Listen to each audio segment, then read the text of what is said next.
Hi, welcome to California in Focus. I'm your host, Keegan Kernodle. Joining me today is going to be our California reporter, Kenneth Schrupp. And today we're talking about specifically San Francisco schools. They have an interesting plan to adopt, quote, equity grading.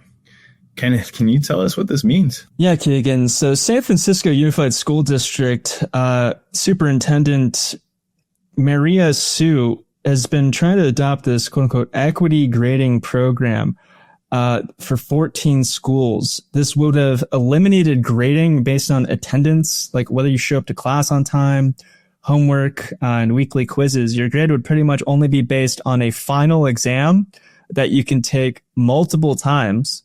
And a passing grade would only be 41%. An A grade would only be 80%.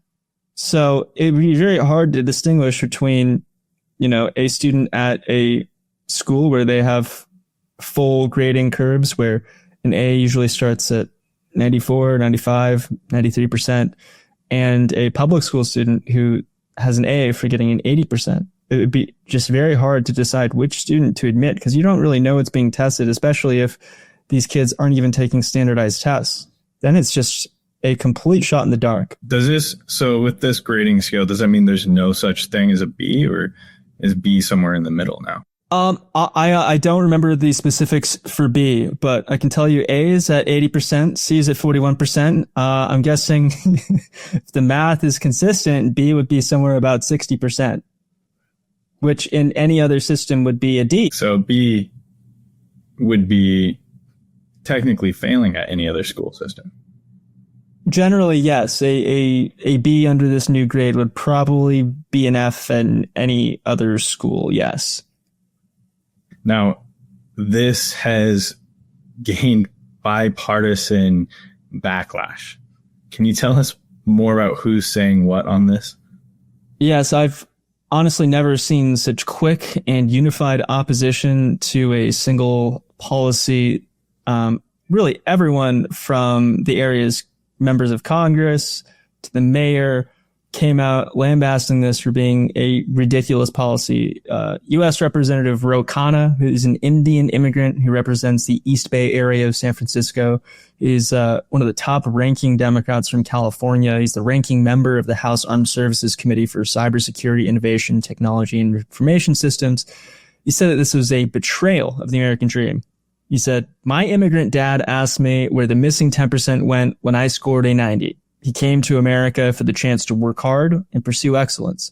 Giving A's for 80% and no homework is not equity. It betrays the American dream and every parent who wants more for their kids." Congressman Kevin Kiley, who's one of the more vocal Republicans from the state's Republican congressional delegation, said that this grading scheme is just hiding the declining and failing state of education at San Francisco's public schools. He said, "San Francisco has come up with a brilliant solution for its failing schools.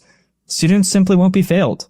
Under the new, quote, grading for equity, quote, plan, Fs are now Cs, Bs are now As. Homework and tests are ungraded, truancy is unpunished, and finals can be retaken again and again." Even San Francisco Mayor Daniel Lurie, recently elected to clean up the city, after he came out in opposition to the plan, the superintendent finally issued a statement announcing that she's not going to move forward with the proposal for the coming school year, which means someone else can pick up the pieces. Maybe she will in years to come. But it was just odd. Her statement cited concerns and misinformation from a lot of people as a reason for the pause. I'm really not sure what misinformation was being shared. But what Sue said is, "It's clear there are a lot of questions, concerns, and misinformation with this proposal. I've decided not to pursue this strategy for next year to ensure we have time to meaningfully engage the community." So we'll see if she comes back for another round. Remember, San Francisco Unified very publicly had several of its board members recalled and thrown out of office by parents who were upset about the elimination of some academic programs. Remember, a lot of very smart people moved to San Francisco. There's very high cost of living, and public schools, some of them have been historically quite good.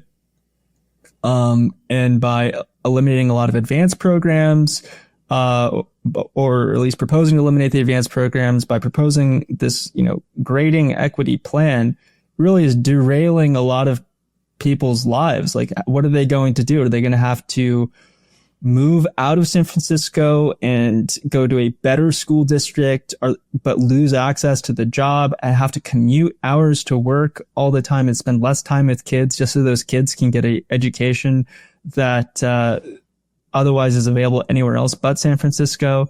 It's really putting a lot of parents in a very difficult situation. Yeah. So just to clarify, I know you said it was like 14 school districts. This would apply to 14 schools within San Francisco Unified. So it's San Francisco proper, but you can go outside of the school, the city of San Francisco, and like how far do they have to go? No, you can move. You just move somewhere else, or you pay to send your kid to private school. I mean, the San Francisco Unified, I'm pretty sure covers San Francisco county and city are consolidated, right? It's one of the few consolidated city counties in the country. I don't believe SFUSD extends beyond the borders.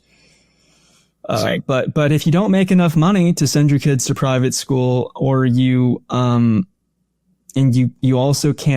are not in a position to move, your only option is to keep sending them there and try to change the system as it is so that your kids can succeed.